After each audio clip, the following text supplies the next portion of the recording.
आदर्श पतसंस्थेच्या ठेवीदारांनी आज छत्रपती संभाजीनगर जिल्हाधिकारी कार्यालयासमोर आंदोलन करण्यात आले।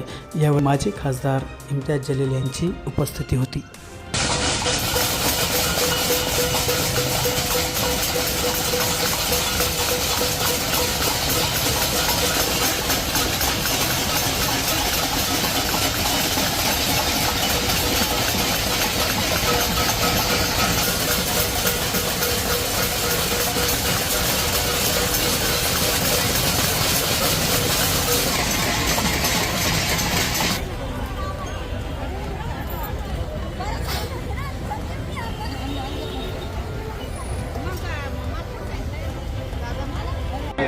ठेवीदार होते ते सगळ्यांना 50,000 रुपयेपर्यंत ज्यांचे पैसे होते ते सगळे पैसे त्यांना परत करण्यात आलेला आहे।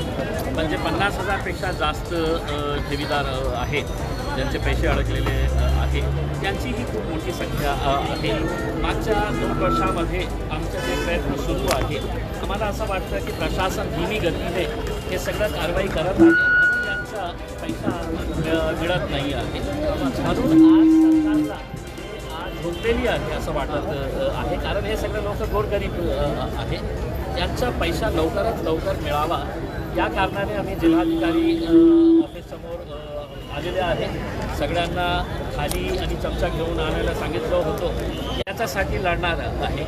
मागच्या 2 वर्षामध्ये 75 ठेवीदार जे आहेत त्यांचा मृत्यू झालेला आहे असं सांगण्यात येतं। मला हे सांगायचे आहे त्यांचा मृत्यू झालेला नाही आहे, त्यांची हत्या करण्यात आलेली आहे आणि हे हत्या करणारे हे सरकारमध्ये बसलेले जे नेते आहे, प्रशासन आहे, हे सगळ्यांच्या संयमताने हे सगळं झालेलं आहे। खऱ्या अर्थाने हे सगळे जे दोषी अधिकारी आहेत त्यांच्यावर फौजदारी गुन्हा दाखल करायला पाहिजे आणि हत्याचा केस त्यांच्यावर रजिस्टर करायला पाहिजे। हिंदी में बता दीजिए। हिंदी में देखिए, ये आंदोलन जो है हमने आदर्श के जो डिपॉजिटर्स हैं उनके लिए यहाँ पर पुकारा है। इससे जल्द इनका पैसा कैसे दे सकते हैं।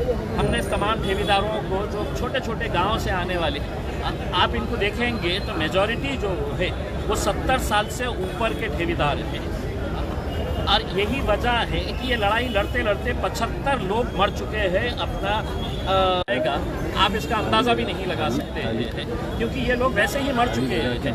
अब इन्हें और कितना मारेंगे। अगर सही तरीके से सीधे तरीके से ये नहीं मानेंगे तो ये आंदोलन की